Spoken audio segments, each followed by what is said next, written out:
friendship that'll never ever end.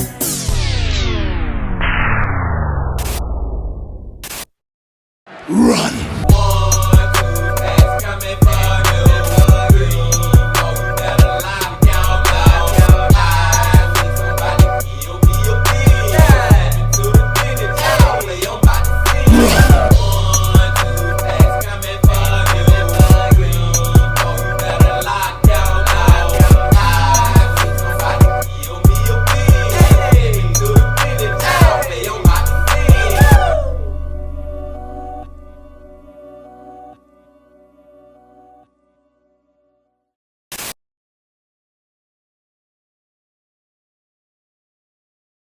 It's a beautiful day in the neighborhood. Reaction Beanie Yo 818. In that neighborhood, my brothers and sisters.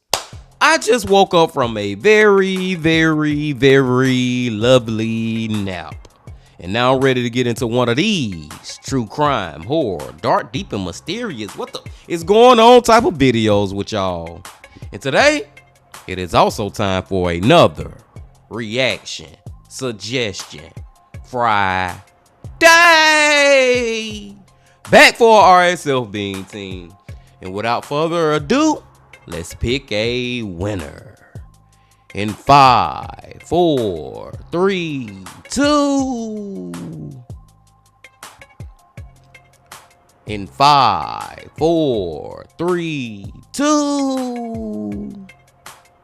And the winner is Lively Galaxy. Shout out to my girl Livy.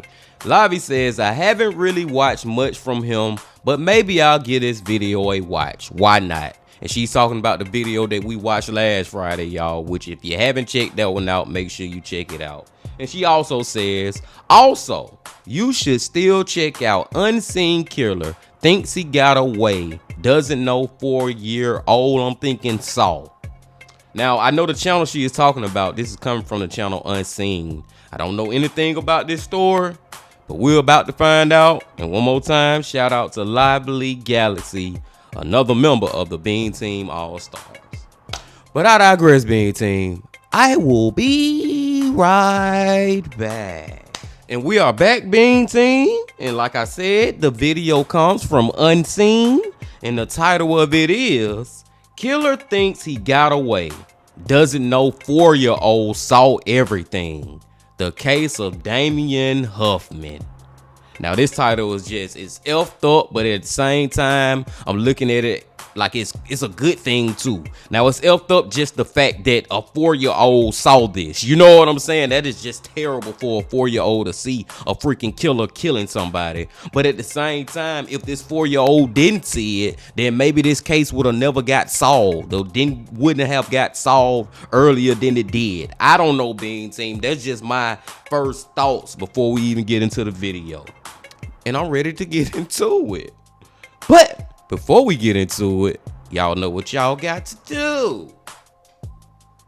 Get whatever you might need. Get what you need, please. We are going to Unseen on a Reaction Suggestion Friday. Y'all got what y'all need. Y'all ready to go?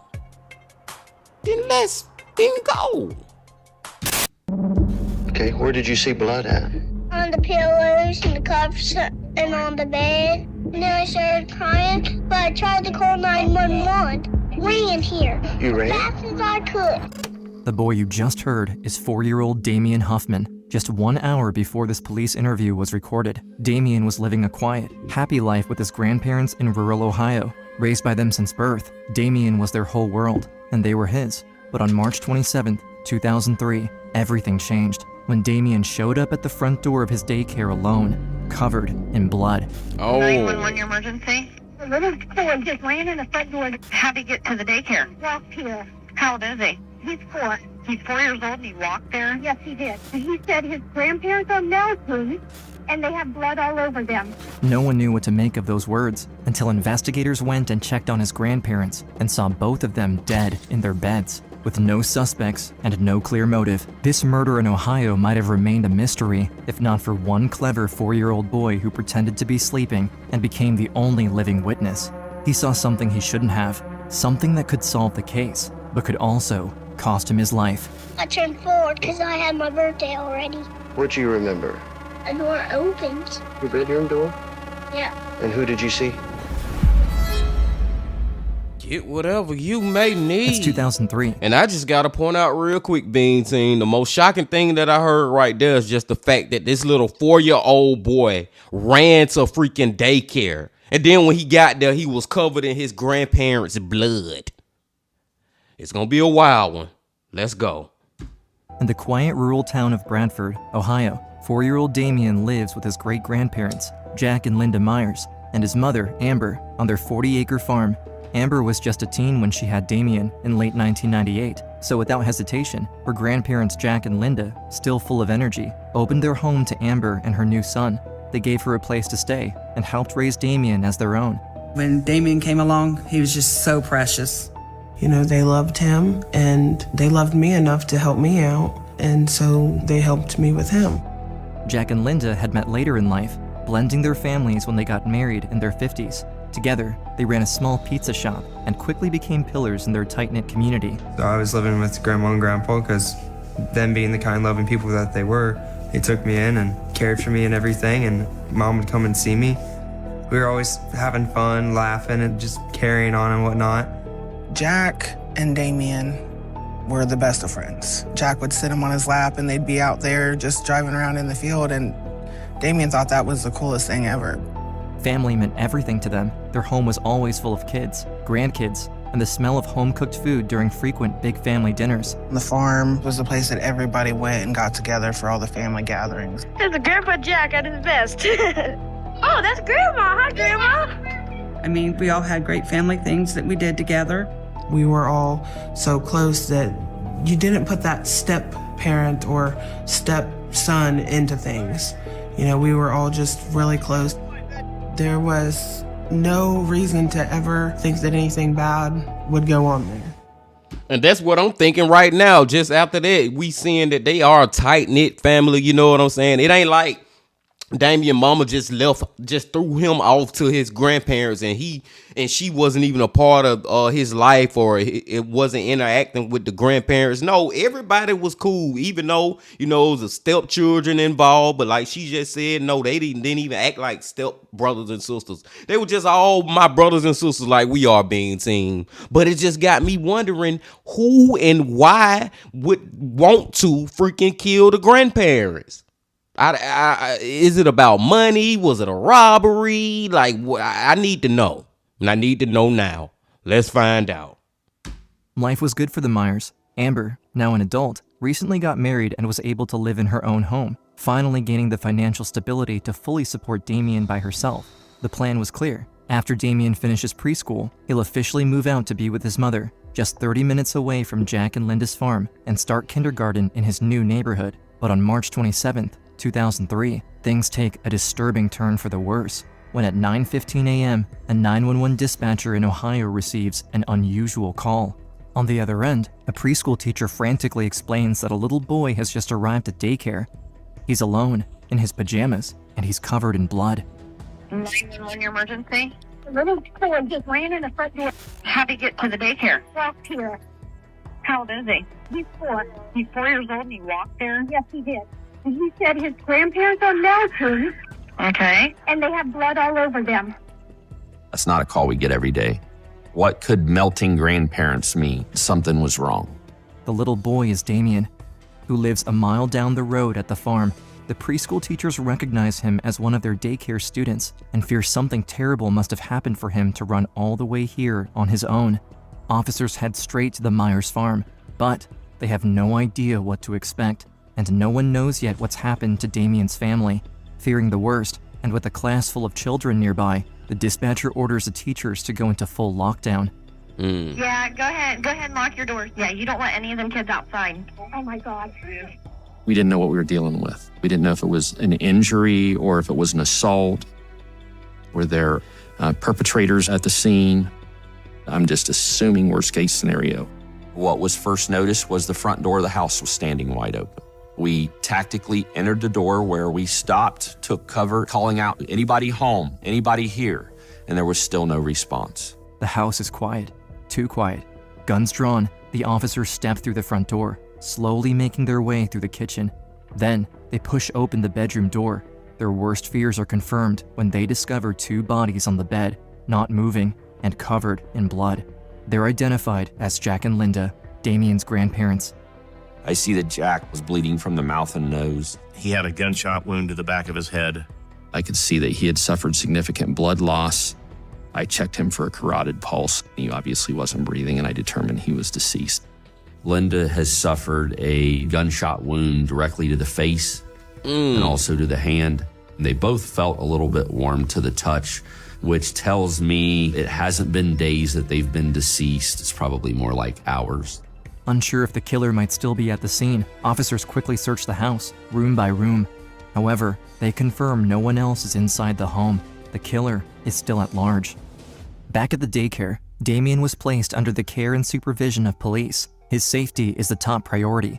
With no killer in custody and police just beginning their investigation, everyone is a suspect, even family. It's not safe to let Damien out of their sight. Meanwhile, more officers arrive at Amber's house with the heartbreaking job of giving her the tragic news about what happened earlier in the day. The detectives told me that they were no longer with us, and I was confused. I said, and Damien too, because the way that they worded it made me think my son wasn't here either. He was actually put in a protective custody status, and he was hidden from all of his family members. And I can understand that 100%, putting them into a protective custody, because you don't know who, if a family member did this issue or who then did this issue at this point. You know what I'm saying, man? And then whoever did this issue to his grandparents, maybe they did intend to kill Damien, but forgot about him or thought he was already dead or didn't realize he was in the house. And once they found out, oh, that little boy's still alive, now I gotta go find him and kill him too, because maybe he know can identify me to the police. I don't know, Bean Team. All I just saying is protect this little 4-year-old at all costs. And one thing I did get confused, I thought Damien came to the school and he was like covered in his grandparents' blood from maybe, you know, trying to wake them up and hugging them and pushing them, you know, stuff like that. But maybe that part ain't true. But just still the fact that this little 4-year-old ran to the school by himself, 4 years old, ran to the school by himself. And I know the daycare teacher was like, what in the is going on? And they had to believe that something terrible had to been went on for this little boy to come here talking about his grandparents are melting. Just for him to be saying they look like they was melting just shows the innocence of him and how young he was when this happened. Let's keep going. Not knowing where Damien was or how he was feeling, there was nothing I could do. To comfort my son is the worst feeling in the world. As Damien remains hidden from his surviving family for his own protection, news of the sudden murders reaches the town and the surrounding Darke County, leaving everyone shocked. Nothing like this has ever happened here, and the residents are on edge, wanting answers. The bodies of Jack Myers and his wife Linda were found murdered in this farmhouse near Gettysburg, both shot to death execution style. It's already made the news, and the people in the community think some monster's out there that is snuck into people's house and gonna kill them. It seems like the only person who might know what actually happened is a 4-year-old child, seemingly the only witness. But before sharing Damien's side of the story, details from the crime scene and investigators are important to analyze. Initially considered a burglary gone wrong, this theory is quickly debunked after an initial review of the farm. We found money around the house. We found purses, credit cards, checkbooks. We found cash. We found electronics. Drawers had not been opened or looked into. Theft does not appear to be the immediate motive here. Whatever happened at the Myers house isn't a random act of violence. It's a premeditated double homicide. It's personal. It is not normal for a total stranger to just sneak into somebody's house overnight and murder somebody and walk out for no apparent reason. So the investigation is going to start to center around those that are closest to Jack and Linda. However, none of the Myers' close connections turn up any promising leads. None of them. except for John. John is a longtime family friend and an outgoing next-door neighbor to the Myers. He believed he had some information for us reference to our investigation. Okay. Why don't we just start out with, you tell us what you know. Make a long story pretty much short. When me and him used to start off hunting all the time. Now me and Greg Myers. John seems suspicious of Greg Myers. Greg isn't just anyone. He's Jack's own son from his first marriage. However, everyone close to the family finds it hard to imagine Greg as a suspect. The 25-year-old had just been the best man at his father's wedding to Linda. He's polite, friendly, and spent a large amount of his childhood at the farm with his family. Greg was the one that had been closest with his father for most of his life. Greg cared for his dad dearly. Didn't have no problems with anything about his dad.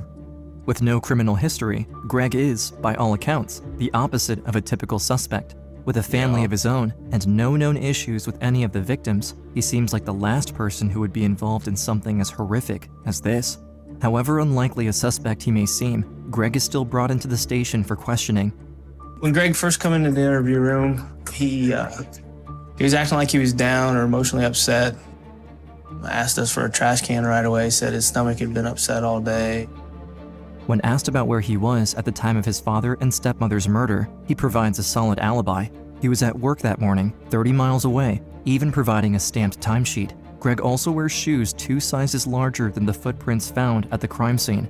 Throughout the interrogation, Greg is cooperative and expresses a strong desire to help, even enthusiastically offering to take a lie detector test. Police were even personally allowed to search his home. Up to this point in the investigation, we had no information leading us to Greg. Although the current evidence seems like a dead end, 4-year-old Damien, the young boy who ran to get help on the day of the murders, still has his side of the story to tell. Why don't you tell me what... Before we hear the 4-year-old side of the story, I just gotta point out that Greg do pretty much have a pretty solid alibi right now, being team. Just the fact that he showed proof, like I was at work and he got time stamps to prove it. You know what I'm saying? Now he could have just made them up and just wrote them or something. You know what I'm saying? But I'm just saying that right there, and also the shoe size thing. The fact that the footprints that was found and his foot is actually 2 sizes bigger than that. The fact that he's so openly and regular and readily available and want to actually take a lie detector test, like he seems very solid right now.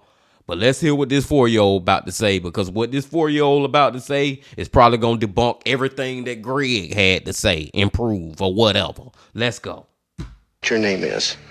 Damien Huffman Myers. How old are you, Damien? I turned 4 because I had my birthday already. Okay. In the early morning hours of March 27, 2003, Damien woke up on his own. This was unusual, since normally his grandparents were there to get him ready for preschool. At only 4 years old, Damien knew something wasn't right that morning. Worried he would be late for school, he made his way downstairs to check on his grandparents. I ran downstairs and I went in the bedroom and I was trying to wake them up. Were they just laying there in bed, or where were they at? They was laying in bed, melted.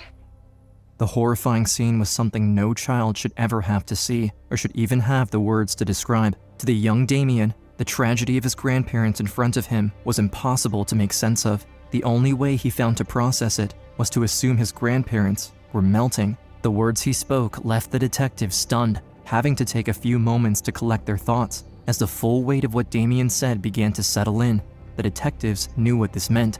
You saw blood? Yeah. Okay, where did you see blood at? On the pillows and the cups and on the bed. The little boy grabbed a tissue and attempted to tend to his grandfather's injuries, but it was too late. Jack and Damien were an inseparable duo, and Damien knew his grandpa would never have given up on him. Neither would his grandma. Damien decided to muster up his courage and do the same for his grandparents. And then I started crying. I tried to call 911.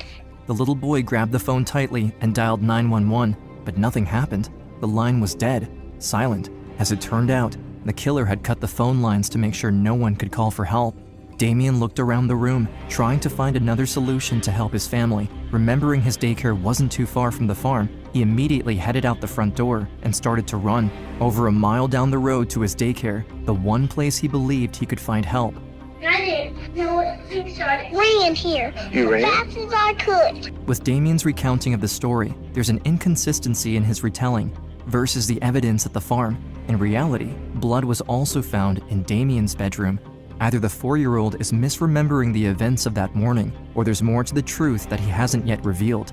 They come up with a different approach to go through everything again. Using a bit of ingenuity, they craft the layout of the farmhouse with a model home and dolls, hoping the props will help Damien open up further. They had little puppets of me and Grandma and Grandpa.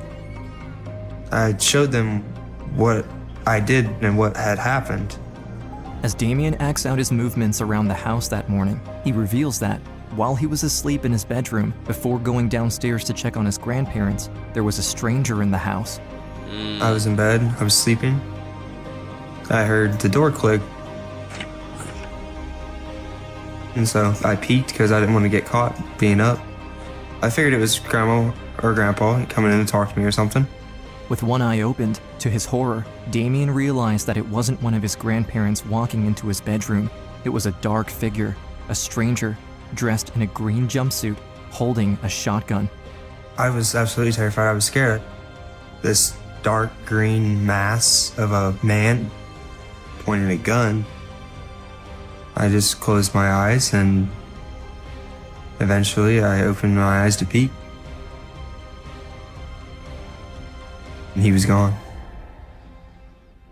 God damn, Damien, you went through some terrible shit at the age of 4, y'all. Like, seriously, man. And it's so hard listening to him talk, back in the day when he was 4, talking to the investigators, listening to that recording of him telling what happened. Like, that's some hard ish to listen to. But even this part right here, listening to him as an adult tell how somebody came in the room, he 4 years old, and thank God that he was smart enough and had the wherewithal to fake like he was asleep when he got a freaking unknown man in his room with a freaking shotgun pointed at him, and he 4 years old being like that take a lot of poise or whatever word I supposed to be using, because me at the age of 4, I probably would have freaked the F out, or I would have gave myself up that I'm not actually sleeping because of how scared shitless I would be. You know what I'm saying, man? This is wild, dude. Man, it is like it don't matter what age you is in life, being team. Any and everything pretty much can happen to you. Long story short, short story long. This 4-year-old had come pretty much face to face with somebody that had just killed his grandparents. As it turns out, just 5 miles away from the house, in the Stillwater River, cops recover a 12-gauge shotgun, but the serial number sanded off to prevent police from finding the owner. However, it's very similar to the weapon described in Damien's testimony. The forensic examiner was able to restore the serial number. Detectives review a local newspaper where people buy and sell firearms. There, they find an older listing for a shotgun that matches the exact model of the weapon recovered from the river and listed on March 25th, exactly 2 days before Damien survived the murders. With this lead, detectives are able to trace the ad to the gun's original owner. Went to the person's house who sold the Winchester shotgun. I said, do you remember who you sold it to? His wife brings us a piece of notebook paper where she had wrote down the name Greg Myers. No. The name shocks the investigators. Since the beginning, Greg seemed like the most unlikely suspect, as a close family member to Damien himself and to the victims. Detectives dig into Greg's past, looking for any signs of motive, and they uncover something concerning. Greg had been struggling at work, and his finances were in serious trouble. We discovered that Greg was in financially dire straits. His house had been foreclosed on. He'd stopped making payments because he knew he was going to lose his house. And that he really didn't know where he was going to go. But after looking into their insurance policies, cops discovered that Greg would inherit the farm if his parents died. Suddenly, the motive for the murder becomes clear, and Greg is now the prime suspect in his father's and stepmother's murders. only days. Yeah, man, it's apparent now that he more than likely did it, but I'm just shaking my head like, really, Greg? Like, come on, bro. Y'all seem like such a great family, and just because you down on your luck and you pretty much broke, about to get put out your house, you decide that you gonna try to, you gonna kill your parents so you can try to take their home from them? Like, how about just asking them, can you stay with them for a little while until you get you another house? Like, is that such a crazy idea, or is that a logical idea? After the murder, Greg is taken back to the station for questioning, this time with a more direct approach. They ask him about the will and the inheritance, pressing him on whether his financial trouble could have played a role in his parents' deaths. Greg is calm, but the tension in the room is clear. The detectives are determined to find out what really happened. You know you're holding some stuff back. I'm trying to be as honest as I can. Well, Greg, I don't think you are. I really don't. Okay? I really think you know something about this, and I really think you have knowledge. You do. No. You do. No, I do not. I know you've asked people for a gun because you want to kill your dad. Okay? There's a 4-year-old boy that's seen this. Okay? You didn't hurt him. So you got some remorse. With only circumstantial evidence pointing to Greg, though, a first-degree murder charge will be tough to prove in court. However, upon later searches of the river where they had uncovered the shotgun, comes something even more disturbing: a suspicious, floating trash bag, tied shut. Inside the bag is one item perfectly matching Damien's description: a green jumpsuit. The bag also contains more damning evidence. Latex gloves with a fingerprint on it later matched to Greg, 12-gauge slugs exactly like those used in the murders, and tennis shoes 2.5 sizes smaller than Greg's feet, but exactly like the footprints found at the window where the killer entered the farmhouse. Sergeant Mark Whitaker called and informed me they made an arrest and that it was Greg. And I just went to my knees on my kitchen floor. And I cried my eyeballs out because I was so close with him. That hit me like a rock. I just couldn't wrap my head around him, of all people. I just didn't believe that Greg could do that. In April of 2004, Greg Myers goes on trial for the first-degree murders of his father, Jack, and stepmother, Linda. Despite the overwhelming evidence against him, Myers pleads not guilty. His entire family filled the courtroom: sisters, brothers, and family friends who had once gathered for joyful family occasions. Now, they sat in shock, witnessing the man they thought they knew on trial for murder. Seeing Greg, he didn't show remorse for anything. He didn't look at any of us. On April 27, 2004, after just a few hours of deliberation, a Darke County jury found Greg Myers guilty of 2 counts of aggravated murder. Greg Myers is sentenced to 2 life terms without the chance of parole. It was hard because I still couldn't believe that it was Greg. I still felt like there's no way sometime I'm going to wake up from this dream. I just never would have thought he could do anything like that. To know that he did this all out of greed, that cuts like a knife. It was terrible, and I hope he regrets it a lot. He deserves to be there for the rest of his life for taking them from us. With Greg Myers convicted and justice finally served, Damien's long nightmare finally comes to an end. During the investigation, Damien was kept from his mother, and with his grandparents gone, it was difficult to stay strong, but detectives worked tirelessly to uncover the truth, save Damien, and make sure his family got justice. The 4-year-old showed immense bravery for such a young boy, inspiring everyone around him. Damien was able to reunite with his mother, Amber, and in a bittersweet turn of events, fulfilled the plan she had made with her family that same year of the murders. The little boy finally moves in with her and starts kindergarten at his new school, supported by the loving memory of his grandparents. I was finally able to get Damien back home. I can't put into words what that was like. I think about this boy every day because it's just one of those cases that you can't dismiss it out of your mind. Damien now is 22 years old, and he's doing amazing. He did great in school. He's grown up to be a hard-working, great young man. We're all proud of him. We all love him very much. Jack and Linda were the heart and soul of the family, the glue that blended their family and kept them united. In their own way, they found strength in each other, a love and closeness that doesn't always follow the rules of a typical family, but still holds throughout time and any adversity.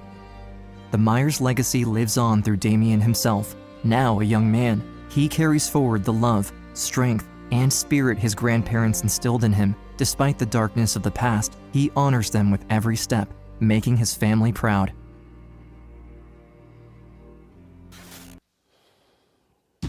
Man, Bean Team, first of all, gotta say rest in peace to the grandparents, first and foremost. And also, shout out to Damien, y'all. Shout out and much respect to him, man. And I just hope he have just a beautiful life as an adult, because as a child at 4 freaking years old, his life was just a day happened in his life that was freaking terrible that he would never, ever, ever freaking forget. I'm pretty sure he have nightmares about that shit. I'm pretty sure that he think about that every single day. And it's just something he got to live with. But I just hope he is very successful in life, because he most definitely deserve it. And speaking of Damien, if I'm trying to look on the bright side of something so terrible what happened, at least Greg didn't kill Damien. You know what I'm saying, man? Because if he opened that door to Damien's room, he thought about it. But maybe when he said, oh, he still asleep. Because I'm thinking that he killed the grandparents before he even killed Damien. That's at least how I'm thinking about the situation. You know what I'm saying? He killed the grandparents, like, now I'm going to go kill him if he not asleep. Or I don't even know if he was thinking that way. Maybe his whole mindset was, I'm going to go kill Damien now. But when he realized, like, oh, he sleep, so he don't know that I was here, so I'm just going to spare him. You know what I'm saying? It's still effed up what Greg did to his parents, but... and I'm not trying to make excuses or seem like he was a good guy or nothing, but he did have, I'm thinking, a little bit, tiny inch of a heart to at least not kill the little 4-year-old. So that's just a little bright side of the story I can take from it. Also happy that he got life in prison, 2 life terms in prison. And y'all remember earlier how I was like, man, he got a pretty strong alibi. He got clock in and out times at work. The shoes that found at the scene don't match his. But I was like, he could fake those clock in times, especially back then when people literally was writing their clock in times. You know, now it's all digital. Like, I clock in at work every day on a freaking tablet, and the tablet takes our picture as we are clocking in. Like, it's a lot more electronic now where you can't fake it. And then the whole shoe size thing, all he had to do was just put on some 2 size smaller shoes while he went in that house and did that craziness that he did to his parents. And it's all over because you wanted to inform, bruh. Like, seriously, like one of his stepsisters said, it was all over greed. Like, and that's just terrible. Like, bro, it was just a terrible reason that he killed his freaking mama and daddy, man. Well, I think real daddy and stepmom, whatever, man. They was a tight family, mama and daddy. Long story short, story long. And I digress. I'm gonna go and let y'all go, Bean Team. Shout out to Lively Galaxy one more time for suggesting this video. I appreciate y'all coming on back as always. And before you leave, just please hit that like button, comment, subscribe, and do all that if you ain't did that yet. And remember this: love, peace, and happiness. Stay safe. Don't stop. Keep going. Yeah. If you're feeling lonely today, come along and throw your cares away. We're really glad that you're our friend, and this is a friendship that'll never ever end.